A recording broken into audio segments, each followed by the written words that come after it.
Hey guys, so there are multiple ways how you can connect your Quest 2 to your LG TV. So the first thing how you can do it is that you can just purchase a Chromecast.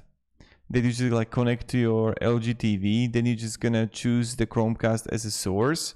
And then what you would do, you're just gonna power the Oculus Quest 2, go to camera app, and then you're gonna click cast and cast it through Chromecast HD. So this is the first way. The second way, what you can do is that you can use the WebOS web browser, then use the cast to computer option. And now if you bookmark the oculus.com casting, you can just do it through that. So this is like also another way. So what you can try to do.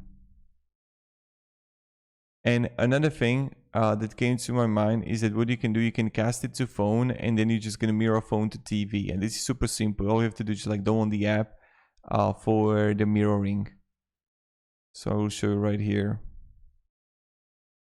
Just like SmartThings app or just some kind of app for the mirroring, and that's it.